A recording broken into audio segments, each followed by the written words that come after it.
আকার বাড়ছে অন্তর্বর্তী সরকারের, শপথ কাল।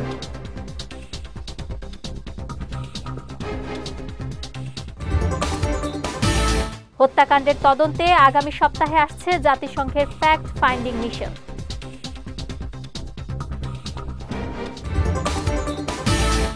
এবং রিকশা চালক হত্যা মামলায় টুকু পলক সৈকত 10 দিনের রিমান্ডে।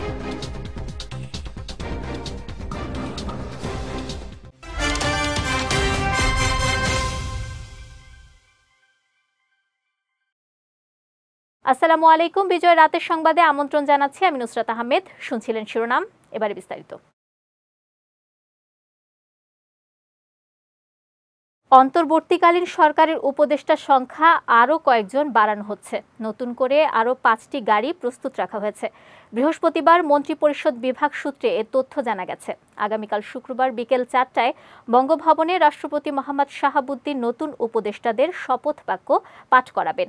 এর আগে গত 8 আগস্ট অন্তর্বর্তী সরকারের প্রধান উপদেষ্টা ডক্টর ইউনূস সহ 13 উপদেষ্টা শপথ নেন।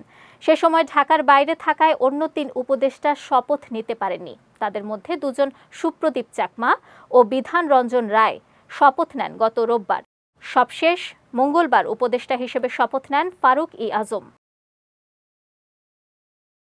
বৈষম্য বিরোধী ছাত্র আন্দোলনে সংগঠিত হত্যাকাণ্ড তদন্তে আগামী সপ্তাহে বাংলাদেশে আসছে জাতিসংঘের ফ্যাক্ট ফাইন্ডিং মিশন। আজ পররাষ্ট্র উপদেষ্টা মোহাম্মদ তৌহিদ হোসেনের সঙ্গে সৌজন্য সাক্ষাৎ শেষে জাতিসংঘের আবাসিক সমন্বয়কারী গোয়েন লুইস সাংবাদিকদের এ তথ্য জানান। এর আগে সকাল 10:30টার দিকে পররাষ্ট্র মন্ত্রণালয়ে আসেন গোয়েন লুইস। আধা ঘন্টারও বেশি সময় ধরে বৈঠক করেন পররাষ্ট্র উপদেষ্টা মোহাম্মদ তৌহিদ হোসেনের সঙ্গে। পরে গণমাধ্যমকে বলেন, স্বাধীনভাবে কাজ করবে ফ্যাক্ট ফাইন্ডিং মিশন। এর অর্থায়নও করবে জাতিসংঘ। কর্মপ্রক্রিয়া ও পরিধি ঠিক করতে কাজ করছে সংস্থাটি। অন্তর্বর্তীকালীন সরকারের প্রধান উপদেষ্টার সঙ্গে জাতিসংঘের মানবাধিকার বিষয়ক হাই কমিশনের ফোন আলাপের উদ্ধৃতি দিয়ে গোয়েন লুইস বলেন, অন্তর্বর্তীকালীন সরকার তদন্ত দলকে সব ধরনের সহায়তা করবে। অন্তর্বর্তীকালীন সরকার কতদিন কাজ করবে এ মুহূর্তে তা বলা যাবে না জানিয়ে অন্তর্বর্তী সরকারের স্থানীয় সরকার বিষয়ক উপদেষ্টা হাসান আরিফ বলেছেন, ভিন্ন প্রেক্ষাপটে অন্তর্বর্তীকালীন সরকার গঠিত হয়েছে, তাই ছাত্রদেরই বলতে হবে তারা কি চায়। আজ সচিবালয়ে গণমাধ্যমকে এসব কথা জানান তিনি। রাজু আহমেদের ছবিতে জাওয়াদ অন্তু রিপোর্ট।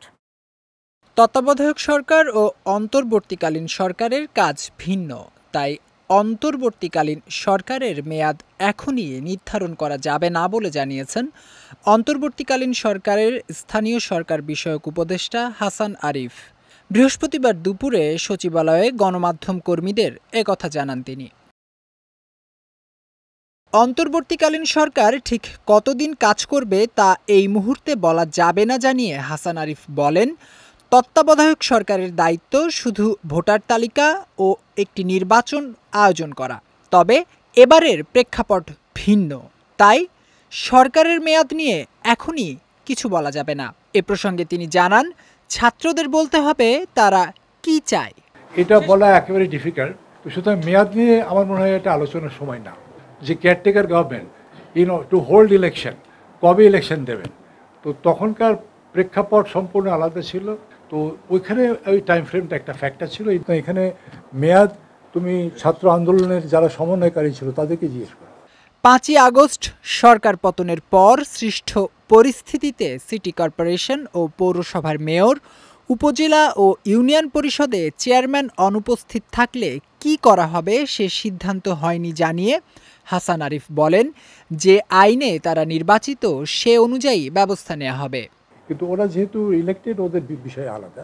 অ্যাকর্ডিংলি তাদেরকে যে আইনে তারা ইলেক্টেড হয়েছে সে আইনের তাদের অনুপস্থিতির ব্যাপারে কি পদক্ষেপ আছে নেওয়া যায় সেগুলো আমরা বিবেচনা করে দেখছি। তবে এমন অবস্থায় কোনো প্রশাসক বসানো হবে কিনা সে বিষয়ে আইন খতিয়ে দেখে সিদ্ধান্ত নেওয়া হবে বলেও জানান স্থানীয় সরকার বিষয়ক উপদেষ্টা।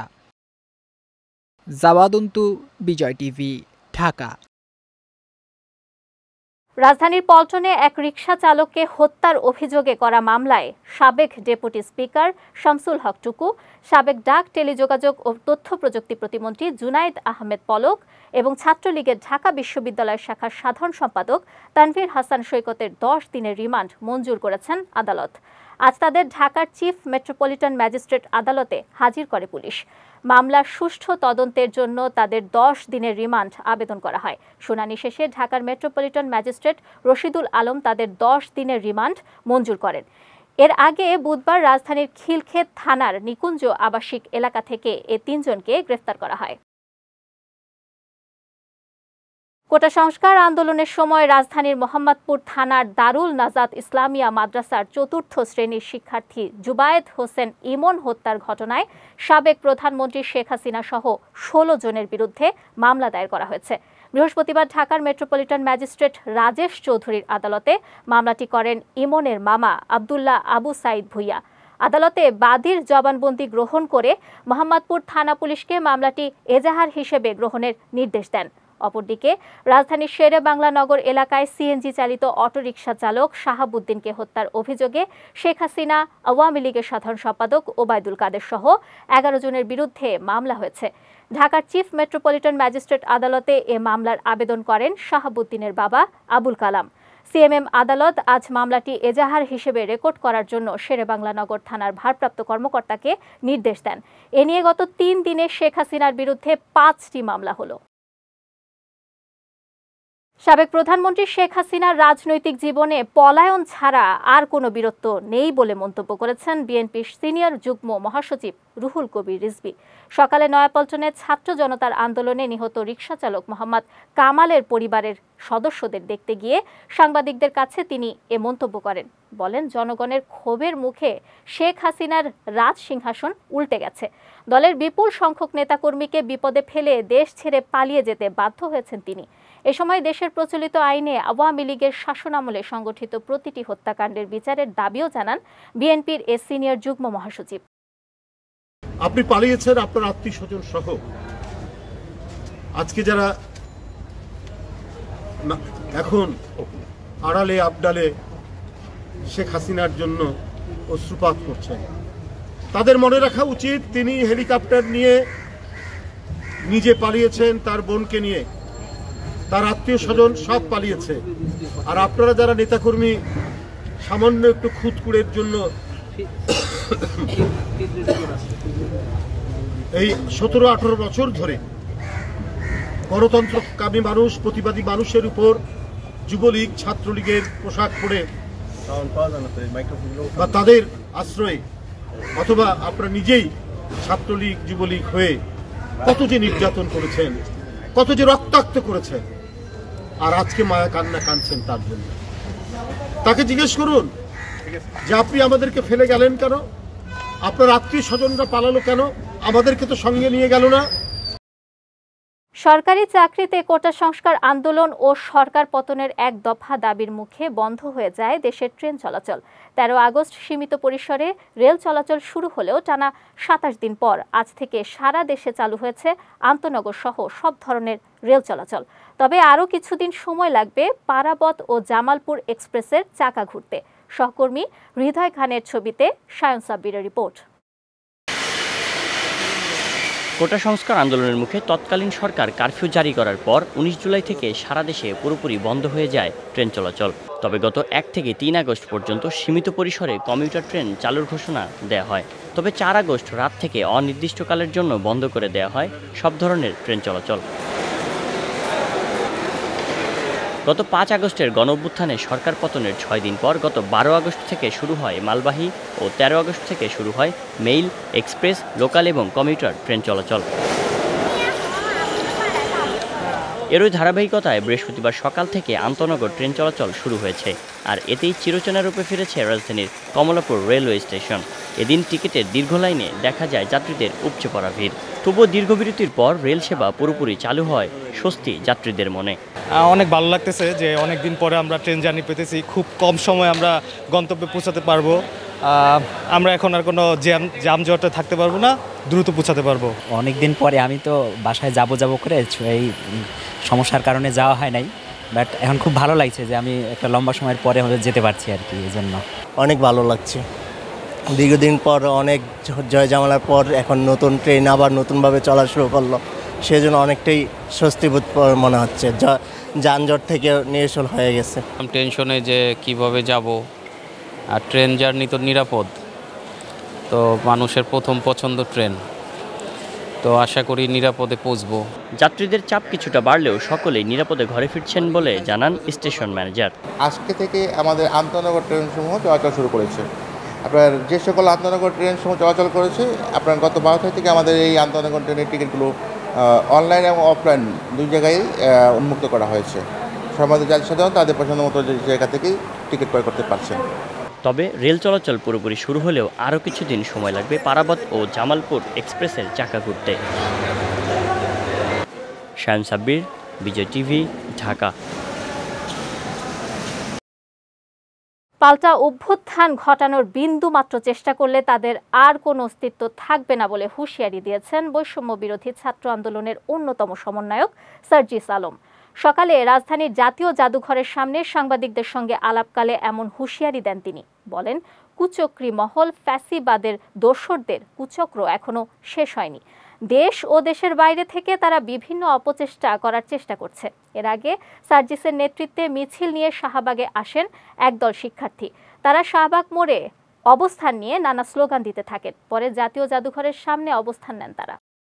কেউ যদি পুনরায় আবার এই সাহসটুকু করে যে এই বাংলাদেশে আবার ছাত্র জনতার এই বিপ্লবের বিরুদ্ধে প্রতিবিপ্লব করার চেষ্টা পর্যন্ত আমরা দেখি, আমরা বলে দিচ্ছি 5ই আগস্ট দেখেছেন, এরপরে যা দেখবেন তা দেখার জন্য ছাত্র জনতার পক্ষ থেকে যা হবে তা দেখার জন্য আপনাদের অস্তিত্ব থাকবে না। যদি নিজের অস্তিত্ব টিকিয়ে রাখতে চান তাহলে ভুলেও ছাত্র জনতার বিপক্ষে গিয়ে একটি কথা বলারও স্পর্ধা দেখাবেন না। আগামী রোববার থেকে বিশ্ববিদ্যালয় সহ সব শিক্ষা প্রতিষ্ঠানে স্বাভাবিক পাঠদান কার্যক্রম শুরু হবে বলে জানিয়েছে শিক্ষা মন্ত্রণালয়। আজ বৃহস্পতিবার শিক্ষা মন্ত্রণালয়ের মাধ্যমিক ও উচ্চ শিক্ষা বিভাগের উপসচিব মোসাম্মদ রহিমা আক্তার স্বাক্ষরিত অফিস আদেশে এ তথ্য জানানো হয়েছে। এতে বলা হয়, শিক্ষা প্রতিষ্ঠানগুলো খুলে দিয়ে শিক্ষা কার্যক্রম শুরু করতে প্রধান উপদেষ্টা নির্দেশনা দিয়েছেন। এর পরিপ্রেক্ষিতে আগামী রোববার থেকে শিক্ষা প্রতিষ্ঠানগুলো খুলে দিয়ে শিক্ষা কার্যক্রম শুরু করার প্রয়োজনীয় ব্যবস্থা নিতে সংশ্লিষ্ট সবাইকে অনুরোধ জানানো হলো। এর আগে বুধবার দেশের সব প্রাথমিক বিদ্যালয় খুলে দেওয়া হয়। এবার জেলা সংবাদ।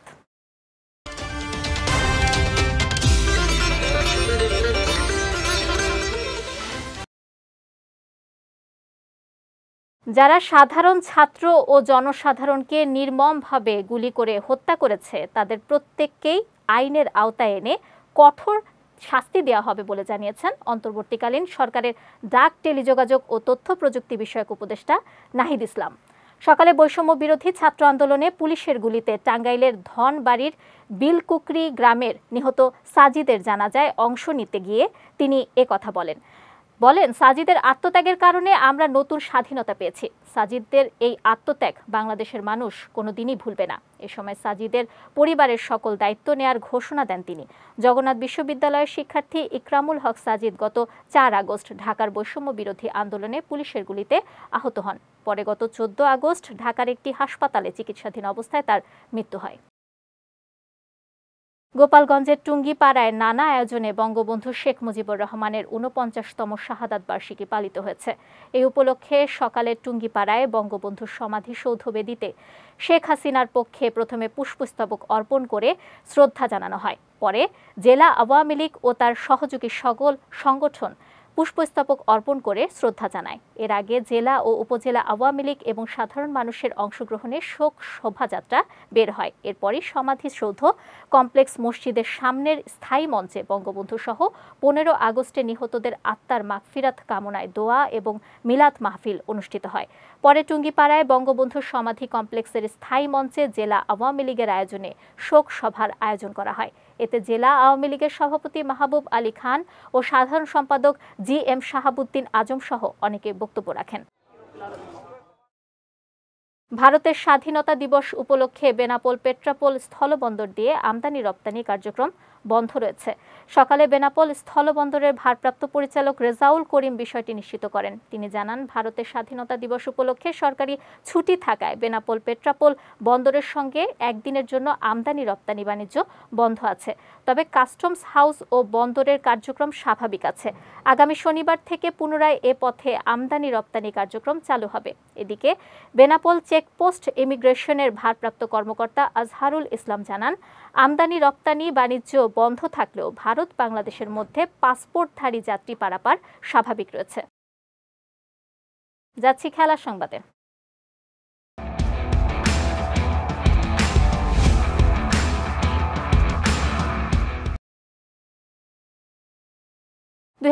সালের পর 2024 সালে আবারও আওয়ামী লীগের টিকিটে সংসদ সদস্য নির্বাচিত হন বাংলাদেশ ক্রিকেট দলের সাবেক অধিনায়ক মাশরাফি বিন মুর্তজা। এরপর থেকেই তাকে নিয়ে গুঞ্জন চাউর হয় বিসিবির পরবর্তী সভাপতি হবেন তিনি। তবে গেল 5 আগস্ট শেখ হাসিনা দেশ ছাড়ার পর ভেঙে দেয়া হয় সংসদ। পুরো আন্দোলনের সময় নিশ্চুপ থেকেও ভক্তদের সমালোচনার পাশাপাশি ঘৃণার পাত্রে পরিণত হন তিনি। এসব বিষয় নিয়ে বুধবার একটি গণমাধ্যমকে সাক্ষাৎকার দেন ম্যাশ। সেখানে তাকে প্রশ্ন করা হয় ক্রিকেট বোর্ডে কাজ করা নিয়ে। জবাবে মাশরাফি জানান, বর্তমান পরিস্থিতিতে ক্রিকেট বোর্ডে থাকা বা এরকম কোনো দায়িত্ব তার প্রাপ্য নয়। বয়সটা 40 ছুঁই করলেও থামার নামগন্ধ নেই পর্তুগিজ ফুটবল সেন্সেশন ক্রিস্টিয়ানো রোনালদোর। গতকাল আল নাসরের হয়ে গোল করে দলকে সৌদি সুপার কাপের ফাইনালে উঠিয়েছেন CR7। সুলতান বিন আব্দুল আজিজ স্টেডিয়ামে দ্বিতীয় সেমিফাইনালে 8 মিনিটেই আল নাসরকে গোল এনে দেয়ায় অবদান রাখেন রোনালদো। তার অ্যাসিস্টে গোল করেন আয়মান। দ্বিতীয় গোলটি অবশ্য নিজেই করেন রোনালদো। আর এতেই সেমিফাইনালে আল তাউনকে 2-0 গোলে হারিয়ে ফাইনালের টিকিট নিশ্চিত করে আল নাসর। এ জয়ের মধ্য দিয়ে শনিবার ফাইনালে আল হিলালের মুখোমুখি হবে রোনালদো বাহিনী। বিজয় রাতের সংবাদ শেষ করার আগে শিরোনামগুলো দেখে নিচ্ছি আরও একবার।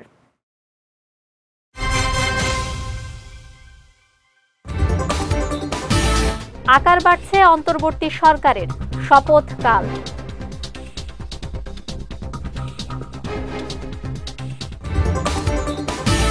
হত্যাকাণ্ডের তদন্তে আগামী সপ্তাহে আসছে জাতিসংঘের ফ্যাক্ট ফাইন্ডিং মিশন।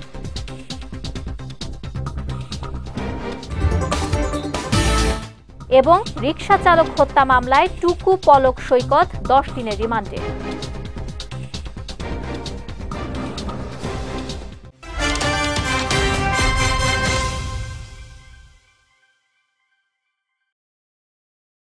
বিজয় রাতের সংবাদ শেষে আজকের মতো আমি নুসরাত আহমেদ আপনাদের কাছ থেকে বিদায় নিচ্ছি।